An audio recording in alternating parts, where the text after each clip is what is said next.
এই লেকচারে আমরা কথা বলবো অনলাইন বাইং প্রসেসে। অর্থাৎ একজন মানুষ যখন অনলাইনে কোনো কিছু কেনে বা পারচেজ করে তখন তাকে একটা সিস্টেমের মধ্য দিয়ে যেতে হয়। অর্থাৎ অনলাইন বাইং প্রসেসের কতগুলো স্টেজ রয়েছে, সেই স্টেজগুলোর দিয়ে তাকে যেতে হয়।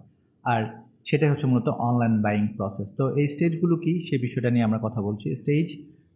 ফার্স্ট যে স্টেজটা সেটা হচ্ছে মূলত অ্যাওয়ারনেস, দেন হচ্ছে consideration or research, then evaluate of alternative, purchase, post purchase and brand loyalist. এখানে প্রত্যেকটা স্টেজে কিওয়ার্ড আলাদা এবং প্রত্যেকটা স্টেজে বাইং প্রসেস ডিফারেন্ট। অর্থাৎ একজন বায়ার যখন কোনো কিছু কিনতে যায় তখন এই স্টেজগুলো তাকে অতিক্রম করতে হয়, আর এই প্রত্যেকটা স্টেজে সে ভিন্ন ভিন্ন সার্চ টার্ম বা সার্চ কুইরিজ ব্যবহার করে গুগলে। তো কি কি কুইরিজ ব্যবহার করে আমরা সেটার বেশ কিছু উদাহরণ দেখব। আমরা যদি এই স্লাইডটার দিকে তাকাই তাহলে আমরা দেখতে পাচ্ছি যে buying stage and keyword used. Awareness স্টেজে ধরুন কারো স্ট্রোলার দরকার, অ্যাওয়ারনেস স্টেজে সে যেই কিওয়ার্ডগুলো গুগল সার্চ টার্মে ব্যবহার করবে বা গুগলে পুট করবে সেটা হচ্ছে stroller, baby transport, jogging stroller. এই ব্যাপারগুলো সে মূলত গুগল সার্চ বক্সে বা গুগলে টাইপ করবে। দেন কনসিডারেশন বা রিসার্চ স্টেজে এসে সে যেটা করবে সেটা হচ্ছে বেবি জগার স্ট্রোলার, সার্চুইন jogger stroller, jogging stroller with car seat. মূলত সে এই রিসার্চ সে চালাবে এবং এই রিসার্চে সে খুঁজে বের করবে আসলে জগিং স্ট্রোলারের মধ্যে আর কি কি স্ট্রোলার রয়েছে এবং কোন স্ট্রোলার তার জন্য পারফেক্ট হবে।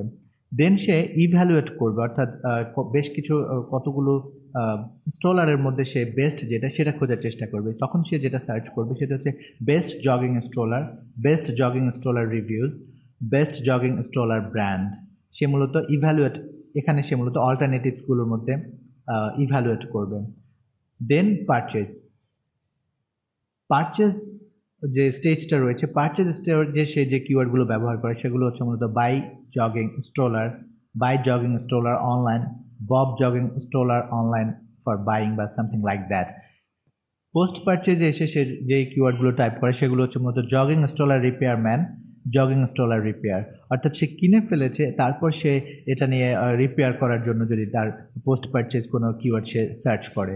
দেন যেটা ব্র্যান্ড লয়ালিস্ট, অর্থাৎ সে যখন একটা জিনিস কিনে ফেলছে এবং সে জানে যে এই ব্র্যান্ডের এই প্রোডাক্টটাই সবচেয়ে বেটার, তখন সে ব্র্যান্ড নেম দিয়ে সার্চ করে JB zoom 360 ultralight jogging stroller আর সামথিং লাইক দ্যাট। যে যদি সেটা ফ্যাশন হয় তাহলে সেটা এডিডাস শুজ বা এডিডাস নাইকি, তখন ব্র্যান্ড নেম দিয়ে মূলত সার্চ করে। সো আপনারা দেখতে পাচ্ছেন যে এই প্রত্যেকটা স্টেজে কিওয়ার্ড আলাদা। আর অ্যামাজন অ্যাফিলিয়েট সাইটের জন্য আমরা সবগুলো স্টেজ ভুলে শুধুমাত্র দুটা স্টেজ নিয়ে কাজ করব, সেটা হচ্ছে evaluate of alternatives and purchase. এই দুইটা জিনিস নিয়ে, অর্থাৎ এই দুইটা সেক্টর নিয়ে বা এই দুইটা স্টেজ নিয়ে আমরা মূলত আমাদের অ্যামাজন অ্যাফিলিয়েট নিশ সাইট ক্রিয়েট করব।